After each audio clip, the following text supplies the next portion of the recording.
Abra sua Bíblia na segunda carta de Paulo a Timóteo, 2 Timóteo, capítulo 3. Nós vamos ler todo o capítulo, apesar de que não teremos como estudar todo o capítulo. Nós vamos apenas introduzir o estudo, mas nós leremos todo o texto. Sabe, porém, isto, que nos últimos dias sobrevirão tempos trabalhosos. Em uma outra versão diz tempos difíceis. Porque haverá homens amantes de si mesmos, avarentos, presunçosos, soberbos, blasfemos ou blasfemos, desobedientes a pais e mães, ingratos, profanos, sem afeto natural, irreconciliáveis, caluniadores, incontinentes, cruéis, sem amor para com os bons, traidores, obstinados, orgulhosos, mais amigos dos deleites do que amigos de Deus, tendo aparência de piedade, mas negando a eficácia dela. Destes afasta-te, porque desse número são os que se introduzem pelas casas e levam cativas mulheres nécias, carregadas de pecados, levadas de várias concupiscências, que aprendem sempre e nunca podem chegar ao conhecimento da verdade. E como Janes e Jambres resistiram a Moisés, assim também estes resistem à verdade, sendo homens corrompidos no entendimento e reprováveis quanto à fé. Não irão, porém, avante, porque a todos será manifesto o seu desvario, como também o foi o daqueles. Tu, porém, tens seguido a minha doutrina, modo de viver, intenção, fé, longanimidade, amor, paciência, perseguições e aflições, tais quais me aconteceram em Antioquia, Icônio, em Listra. Quantas perseguições eu sofri, e o Senhor de todas me livrou.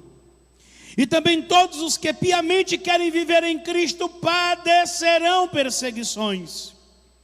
Mas os homens maus e enganadores irão de mal para pior, enganando e sendo enganados. Tu, porém, permanece naquilo que aprendeste, de que foste inteirado, sabendo de quem o tens aprendido, e que desde a tua meninice sabe as sagradas escrituras, que podem fazer-te sábio para a salvação, pela fé que há em Cristo Jesus. Toda a escritura é divinamente inspirada, proveitosa para ensinar, para redarguir, para corrigir, para instruir em justiça, para que o homem de Deus seja perfeito e perfeitamente instruído para toda boa obra. Posso ouvir amém? Santidade em tempos de apostasia. Nós estamos vivendo o que o apóstolo Paulo chamou de tempos difíceis. Esse é o tempo referido pelo qual o apóstolo Paulo chama de, numa tradução, tempos difíceis, e numa outra tradução ele chama de tempos trabalhosos. Nós estamos vivendo esses tempos onde parece que o que era errado ficou certo, e o que é certo virou errado. Parece que defender os princípios éticos, morais, já não fazem mais sentido. E as pessoas que assim o defendem são chamadas de retrógradas, antiquadas, são chamadas inclusive de criminosas, discriminadoras, porque a inverdade é imposta e a verdade é rejeitada. A inverdade é defendida e a verdade é criticada. A inverdade encontra uma gama de caminhos de defesa e a verdade encontra todo nível de resistência. E nós nos perguntamos: o que é isso? O que está acontecendo com essa geração? A primeira coisa é o que nós chamamos de egolatria. O que é a egolatria? É a idolatria do ego. A egolatria, ela é pior do que o egocentrismo. O egocentrismo é já um erro, é já um desvio. Mas é uma pessoa que ela pensa que sua vida é o centro de tudo. É o que ela pensa, que as coisas precisam girar em torno dela, em torno do seu pensamento.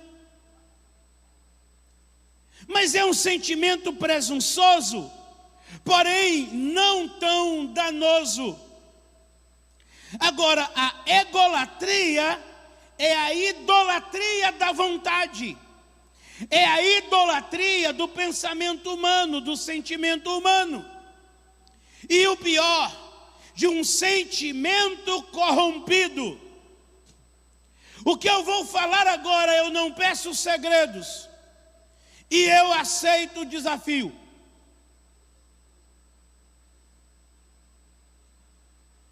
Eu lhe desafio a me contestar.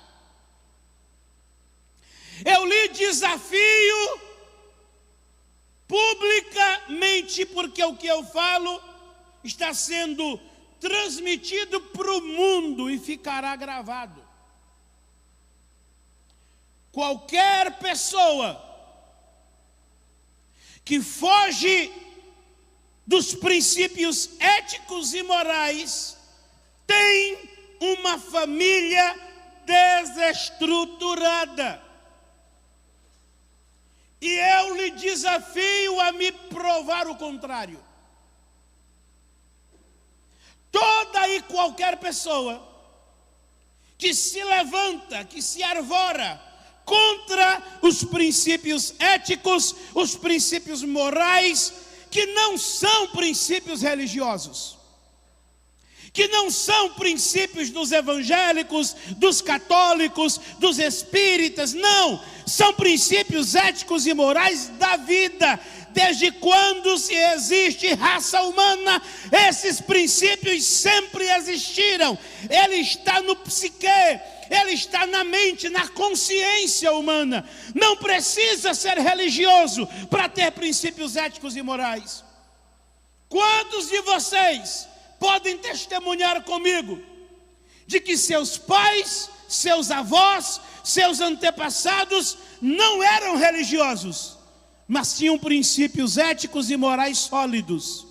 Os princípios da verdade, da moralidade, os princípios eram respeitados, defendidos. Era um ultraje quando alguém falava o contrário. Eu estou errado? Não eram religiosos, mas viviam debaixo destes princípios. Por quê? Porque uma consciência não reprovada já traz no seu cerne. É intrínseco à alma humana. Porém, a nossa geração se perverteu. A nossa geração vem se pervertendo. E sabe onde é que está o maior problema? Os maiores problemas estão, primeiro, que nós estamos colocando justificativa no governo. E o problema não está no governo. O problema está nas famílias.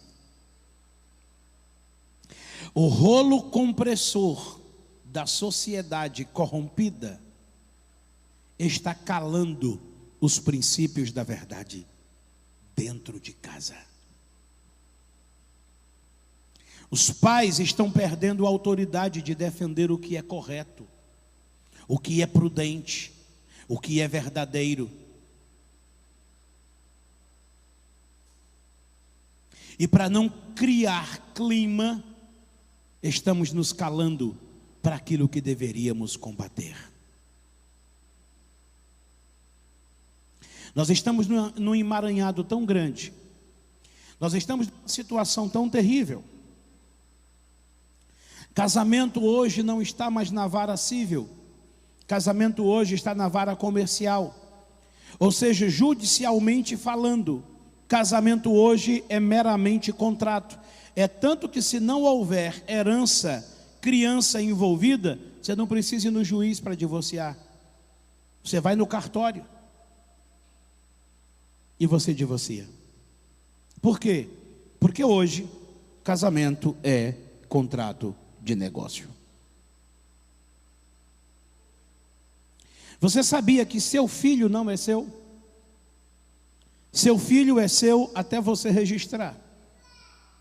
Depois que você registrou, seu filho é do Estado. Então, prova disso é que eles te tiram a guarda. Os pais tiram a guarda, a justiça, as autoridades tiram a guarda dos pais acerca dos filhos. E os filhos não podem ver os pais. E os pais não podem ver os filhos. O governo estabelece uma tutoria e um estranho passa a ter mais autoridade sobre seus filhos do que seus filhos estarem sob sua autoridade, que é pai. Sabe por quê? Porque a igreja e a família se omitiu.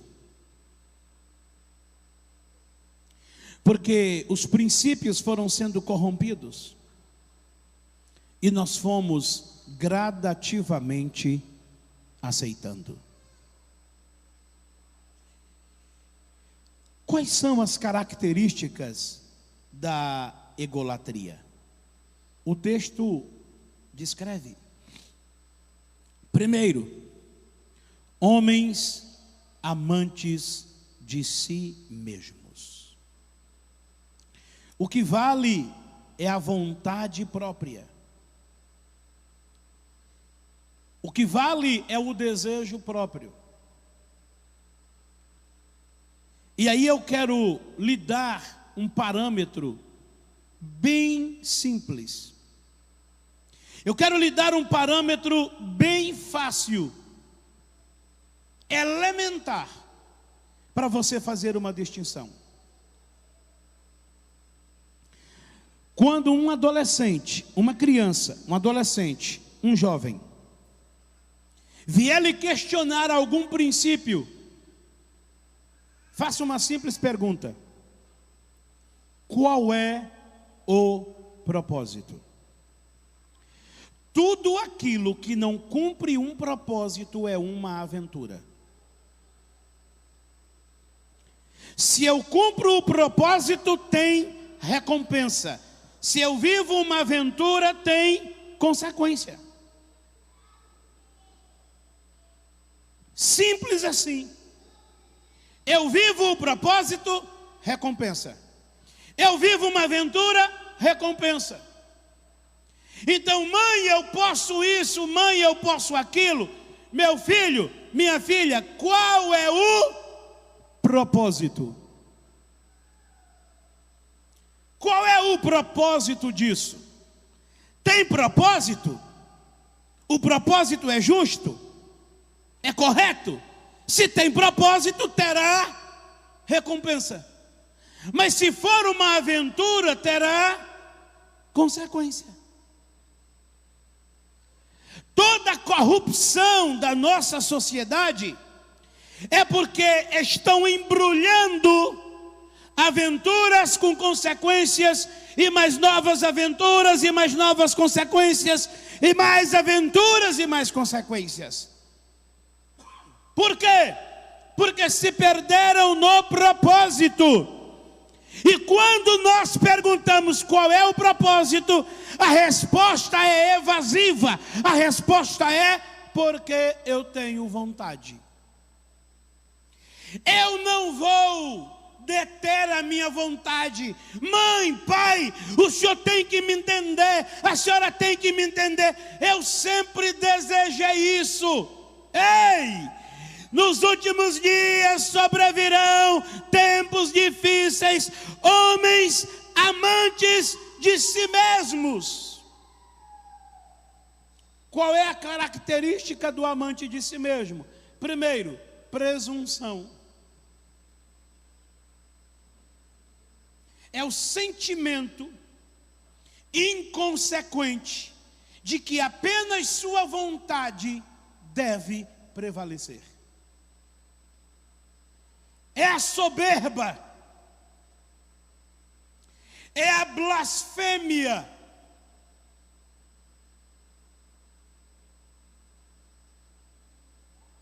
é a desestrutura e a desonra da família. Impossível. Escute, eu vou repetir. Impossível uma pessoa ter uma estrutura sólida se ela não tem princípios éticos, morais e familiares sólidos. Porque em cima desse tripé vem o alicerce espiritual. Mas eu não quero nem trazer o alicerce espiritual, apesar que eu vou inseri-lo na segunda parte. Mas nesse momento eu quero falar apenas da estrutura de uma sociedade. Porque se você me perguntar: pastor, uma pessoa com princípios éticos, morais e familiares sólidos, ela é uma pessoa de bem, sim ou não? Sim. Sim. Eu não estou falando de intimidade com Deus, estou falando de ser uma pessoa de bem. Agora, uma pessoa sem princípios éticos, morais e familiares sólidos, ela pode ser uma pessoa de bem? Impossível. Sabe por quê? Porque lhe faltam parâmetros, lhe faltam limites. Deixa eu lhe mostrar uma experiência aqui. Para você que dirige,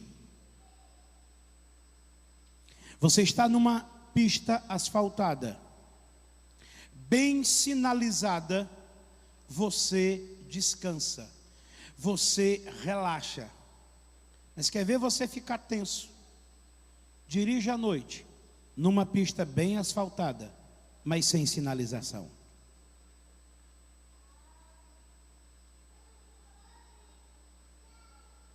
Você fica o tempo todo, pelo menos não sei o seu caso, mas no meu, quando eu estou dirigindo numa pista à noite, sem sinalização, principalmente as faixas, eu meço pela margem. Porque eu tenho que criar um parâmetro, uma vez que a faixa do meio é o parâmetro, mas se ela não tem, eu tenho que construir outro. Então eu construo o parâmetro da margem. Eu trago o carro sempre mais próximo à margem, porque a partir dali eu tenho um parâmetro para viajar com segurança.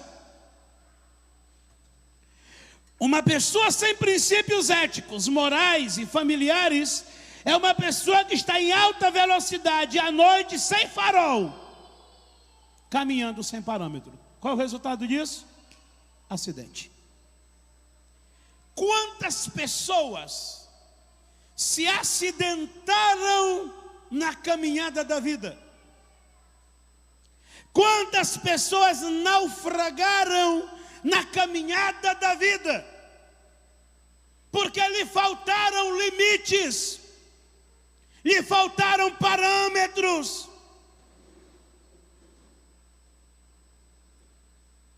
A nossa geração não sabe lidar com o não. Dê um não para o seu filho para ver. Dê um não para a sua filha para ver. Eles não foram ensinados a lidar com o não. Eles não têm parâmetro. Eles não têm limites. Os dois extremos são perigosos. O perigo do nada pode e o perigo do tudo pode. Onde nada pode, você tem insegurança. Onde tudo pode, você tem arrogância.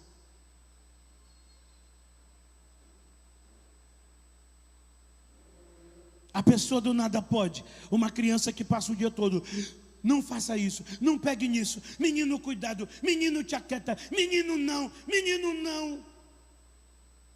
Se torna uma pessoa insegura. Você nunca viu uma pessoa que viveu na base: não quero que você sofra o que eu sofri. Você vai ter um meninão, uma meninona. Você vai ter um menino inseguro, uma menina insegura, sem decisão própria, porque o pai ficou e a mãe cercando o bibelô para não passar por dificuldade.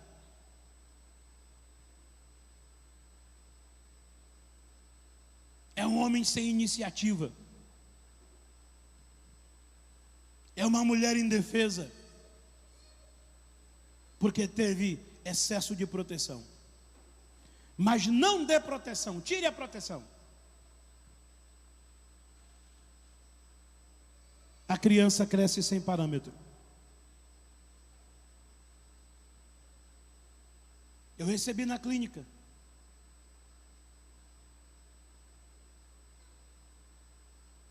uma família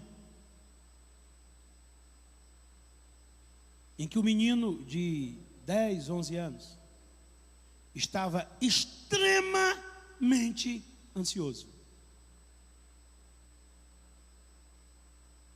E depois de fazer a avaliação, eu disse para os pais: esse menino não precisa fazer terapia não. O que esse menino precisa é só de vocês estabelecerem parâmetro para ele. A ansiedade dele é porque ele tem uma responsabilidade muito grande, ele não tem para quem prestar conta. Vocês confiam nele e tudo, e ele não tem maturidade emocional para tomar decisões. Ele precisa de alguém para instruí-los, e não tem, porque vocês confiam demais nele. Vocês estão estragando o menino de vocês. Vocês querem resolver o problema da ansiedade dele? Chegue no final do dia e diga: cadê a tarefa? Cadê? Foi feita? Me mostra. Mas ele sempre faz. Mas ele precisa disso, psicológica e emocionalmente ele precisa. Ele precisa prestar conta. Ele não tem para quem prestar conta, porque para quem ele deveria prestar conta só aplaude. Então quer dizer que ele não precisa de terapia? Não precisa. Tudo que ele precisa é de alguém para quem prestar contas. Os pais fizeram isso uma semana. O menino está curado. O que ele precisava? Parâmetro. Limite. Não é porque ele faz tudo correto que tudo que ele faz está validado. Ei, marido, dá satisfação para a mulher não é obrigação, é parâmetro de segurança. Mulher dá satisfação para o marido não é desconfiança, é parâmetro de segurança. Se acontecer algo comigo, minha mulher sabe onde eu estou. Se ela precisar encontrar comigo e ela não conseguir falar ao telefone, ela sabe onde eu estou, ela sabe como me acessar. Acontece algo com você, 3 dias depois de urubu voando é que vão descobrir onde é que você está, porque ninguém sabe para onde você anda, você não comunica. Você acha que isso é falta de liberdade?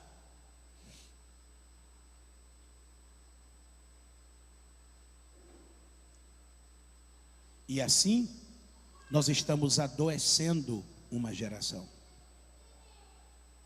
Nós estamos transferindo para a escola a responsabilidade que é de casa. Eu estou preparando uma live, provavelmente para essa semana, com o tema: meus filhos estão de férias, e agora? Porque os pais já acostumaram tanto a transferir a responsabilidade para os cursos, para a escola, a responsabilidade que é deles, e agora os filhos estão de férias, eles não sabem o que fazer com os filhos.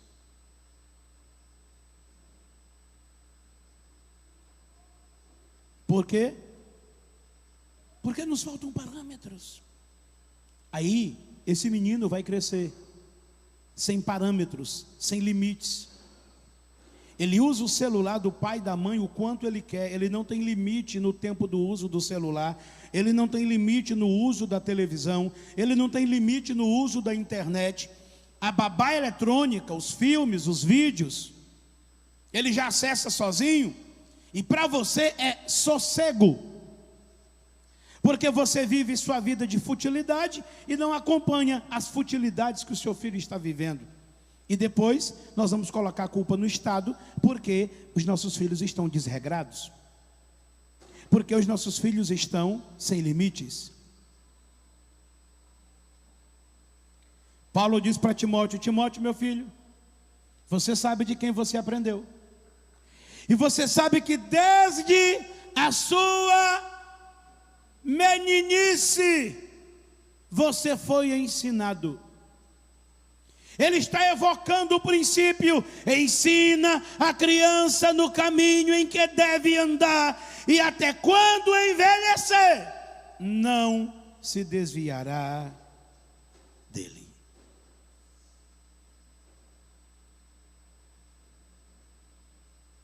Ingratos, profanos. O que é profanar? Profanar é vulgarizar aquilo que é correto, aquilo que é ético, aquilo que é moral, aquilo que é sagrado, aquilo que é santo. E aí eu vou terminar por aqui, porque não tenho tempo mais de ir mais longe.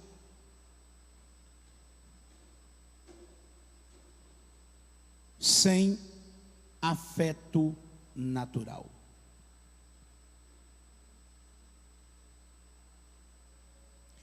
Se eu não fui alimentado no afeto natural, eu fui deturpado nesse princípio. Deixa eu te dizer algo.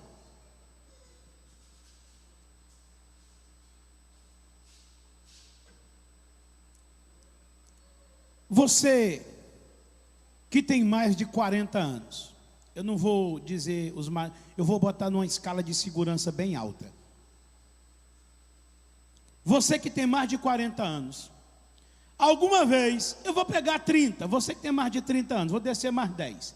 Você que tem mais de 30 anos, alguma vez na vida, você escutou seu pai dizer, sua mãe dizer: tu gosta mais do papai ou da mamãe? Ouviu isso? Nunca. Sabe por quê? Porque nossos pais entendiam que amor é um sentimento complexo que não pode ser definido por uma criança.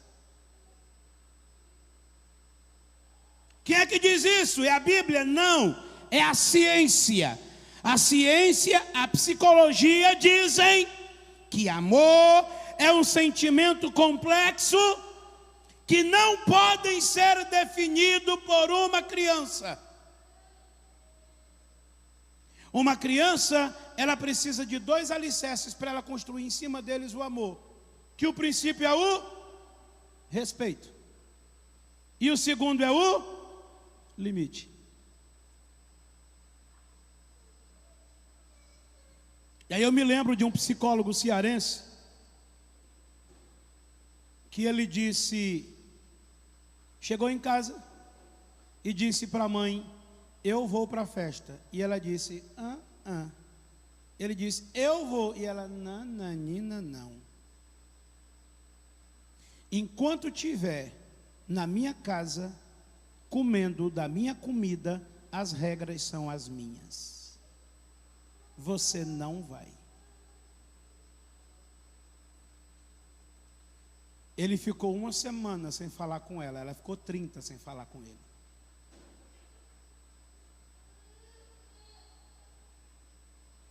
Ele disse que já estava doido para falar com ela. Ele disse: não gosto mais da senhora. Ela disse: amor é uma decisão. É uma escolha que você não tem maturidade para tê-la agora. Agora o que eu quero de você é o respeito, que é bom e eu gosto, e nessa casa eu não abro mão. Depois você decide se me ama. Deixa eu lhe perguntar, você que tem mais de 30 anos, na sua casa teve parâmetro? Você escutou não? Você teve limite? E você tem complexo por isso? Você está entendendo? Aí nós somos permissivos com uma geração e queremos que essa geração seja sarada, e nós colocamos culpa no Estado.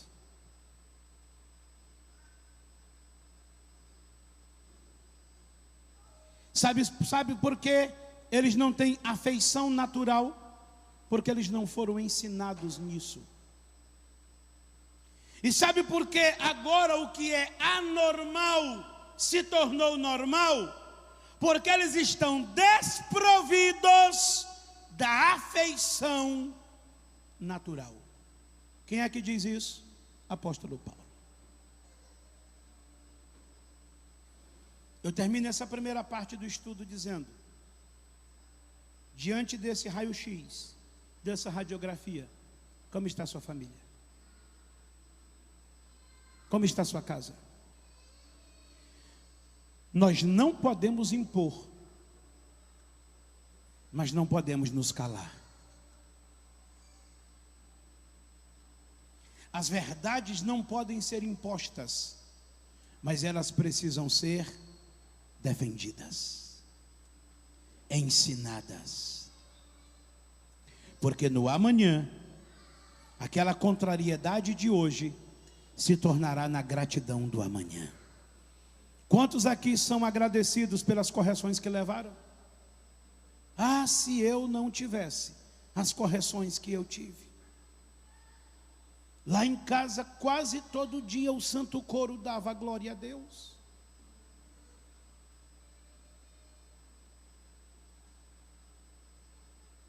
Eu lutei demais para ser ruim. Pensa numa pessoa que fez projeto para ser ruim, foi eu. E eu não estou hiperbolizando não. Eu fiz projeto para ser ruim. Eu me lembro que um dia veio um pastor na igreja que meu pai pastoreava, alguns aqui vão até lembrar.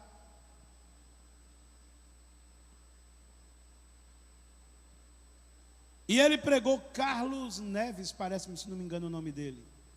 Que ele foi preso, foi torturado, botaram água gelada com sal pingando na cabeça dele, o cabelo caiu todo, para ele confessar. Ele foi assaltante de banco, não sei o quê, arrancaram as unhas dele com alicate. E aí quando terminou, a minha mãe disse: meu filho, ouviu o testemunho do pastor? Eu falei: ouvi.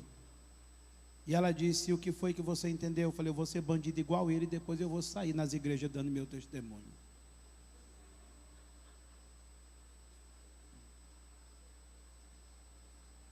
Irmãos, eu fiz projeto para ser ruim.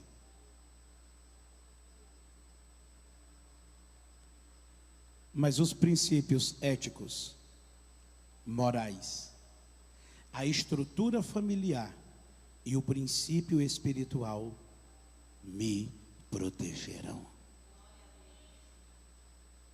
Quer proteger sua casa?